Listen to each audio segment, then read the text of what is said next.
검찰이 오늘 오후 박근혜 전 대통령을 재판에 넘기며 6개월 걸친 국정농단 수사를 마무리 짓습니다. 검찰은 박 전 대통령과 함께 뇌물 혐의를 받은 대기업 관계자를 비롯해서 우병우 전 수석 또한 기소할 예정입니다. 현장 취재기자 연결해 보겠습니다. 김태민 기자.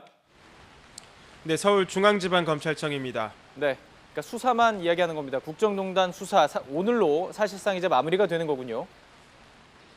네, 그렇습니다. 이번 국정농단 수사는 지난해 10월 비선실세 최순실 씨의 존재가 세상에 알려지면서 시작됐습니다. 최 씨가 박 전 대통령과의 친분 관계를 이용해 정재계를 넘나들며 수많은 비리를 저지른 건데요. 여기에 박 전 대통령이 적극 개입한 정황이 드러나면서 초대형 권력 비리로 파문이 커졌습니다. 이후 한 차례 검찰과 특검을 거친 뒤 두 번째 특별수사본부까지 꾸려지며 장장 6개월 동안 수사가 이어져 왔습니다. 그리고 오늘 검찰은 박근혜 전 대통령을 재판에 넘기면서 이번 국정농단 수사를 마무리 짓습니다. 박 전 대통령에 대한 수사는 지난달 10일 헌법재판소에 파면 결정이 내려진 뒤 속도를 내왔습니다. 박 전 대통령은 전직 대통령 신분으로는 처음으로 검찰청사에 출석해 21시간이 넘는 고강도 조사를 받기도 했는데요. 하지만 끝내 구속되며 구치소에 갇히는 신세가 됐고 그 뒤에도 5차례에 걸쳐 옥중 조사를 받아왔습니다. 박 전 대통령은 최순실 씨와 공모해 대기업의 재단 출연을 강조하고 삼성으로부터는 특혜를 대가로 수백억대 뇌물을 받아 챙긴 혐의를 받고 있습니다. 또 롯데와 SK 등 다른 대기업으로부터 뇌물을 받았다는 의혹도 추가로 불거졌는데 검찰은 막판까지 이 혐의 적용을 두고 고심을 거듭한 것으로 알려졌습니다. 따라서 오늘 박 전 대통령을 재판에 넘기면서 이들에 대한 수사 결과도 함께 밝혀질 것으로 보입니다. 그동안 박 전 대통령은 조사 내내 완강히 혐의를 부인해온 것으로 전해졌는데요.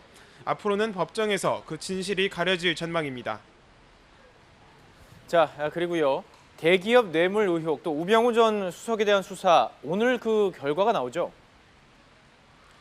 네, 특검으로부터 사건을 넘겨받은 이번 2기 특수본은 박 전 대통령뿐 아니라 다른 대기업의 뇌물 의혹, 우병우 전 민정수석의 비리 혐의에 대해서도 조사를 이어왔습니다.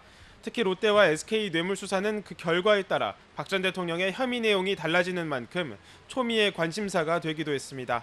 검찰은 수사 기간 동안 최태원, 신동빈 회장을 비롯해 두 기업의 고위 임원들을 줄줄이 청사로 불러 강도 높은 조사를 벌였습니다.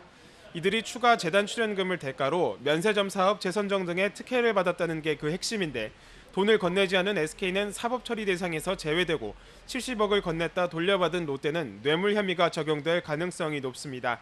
뿐만 아니라 직권남용 혐의 등을 받는 우병우 전 민정수석도 오늘 재판에 넘겨집니다. 우 전 수석은 특검에 이어 이번에도 구속 수사를 피하면서 검찰의 제 식구 감싸기 논란이 일기도 했습니다. 이에 따라 오늘 검찰이 우 전 수석에 대해 어떤 혐의를 적용해 재판에 넘길지도 높은 관심이 쏠리고 있습니다. 지금까지 서울중앙지검에서 YTN 김태민입니다.